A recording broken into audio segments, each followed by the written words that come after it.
Bonjour et bienvenue sur la matinale. Dans cet exercice, on va devoir déterminer une primitive de la fonction 4x sur racine de 8x au carré plus 2. En fait, lorsque l'on cherche une primitive d'un truc qui contient une racine carrée, il n'y a pas 36 solutions pour obtenir une racine carrée, il n'y a que la racine carrée dans les fonctions que vous pouvez relisser, il n'y a que la racine carrée qui va vous donner en la dérivant une racine carrée.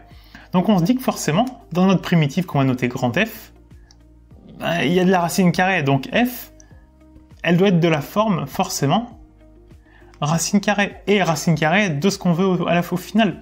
Puisque le contenu d'une fonction, on n'a aucun moyen de l'y toucher. Donc ici, le 8x carré plus 2, si on le veut au final, il faut le prendre au départ. Puis ce qu'on va faire, on sait qu'en dérivant la primitive, le grand F, on doit retomber sur le petit f. Donc ce qu'on va faire, c'est qu'on va dériver le petit f et voir si on a un peu de chance ou si on est très éloigné du résultat. Donc, quand on dérive grand f', ça nous fait donc, là, on dérive racine de 8x au carré plus 2. Une fonction composée. En fait, on dérive un truc du type racine de u. On a un u, une fonction dans la racine. En fait, ça se dérive de manière très classique. On sait que la dérivée d'un racine de x, c'est 1 sur 2 racines de x. Sauf qu'ici, on n'a pas mis du x, on a mis du u.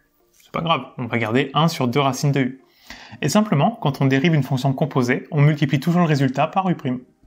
Donc on a la formule pour dériver, on va voir ce que ça donne.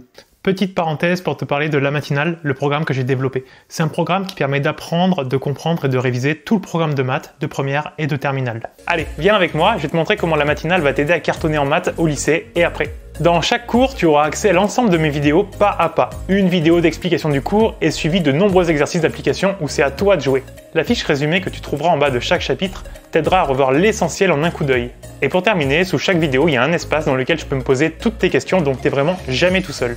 Pour bénéficier de La Matinale, tu peux t'abonner soit sur un mois, soit sur un an. Et pour cette vidéo, je t'offre 10% de réduction grâce au code YouTube10. Voilà, je te souhaite d'en profiter et nous, on retourne à la vidéo. U, c'est ce qu'il y a dans la racine, donc U', c'est sa dérivée. 8x au carré, sa dérivée, ça fait 16x. Et le plus 2, ça fait 0. Tout ça multiplié par 1 sur 2 racines de U, donc la même racine qu'au départ, donc 8x au carré plus 2. Là, on va pouvoir simplifier le 16 avec le 2, il va rester un 8 en haut, donc on a 8x divisé par racine de 8x au carré plus 2. On est quand même pas si loin du résultat. On voulait ça, donc on a le bon dénominateur. Par contre, en haut, on a 8x alors qu'on voulait 4x. Parce qu'on a le droit de faire, si ça ne contient pas de x, on a le droit de multiplier ou diviser par n'importe quel réel, ou par n'importe quel nombre en fait, au départ. C'est une constante multiplicative, on appelle ça. On a 8, on en voulait 4, donc il faut qu'on divise par 2. Et bien au départ, dans le f, on va rajouter un divisé par 2. Donc on va multiplier par 1/2. Ce qui veut dire qu'ici, on va rajouter un 1/2.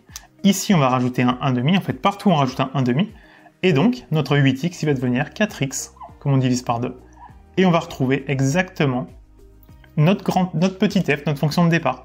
Un truc à pas oublier, on ne cherche pas la primitive, on cherche une primitive. Ce qui veut dire que si je prends un f de cette forme-là, et que j'ajoute une constante, avec c qui appartient au réel, en fait, quand je dérive un nombre, quand je dérive une constante, sa dérivée c'est 0, donc elle va disparaître, et je peux mettre n'importe quelle valeur à côté, elle va disparaître.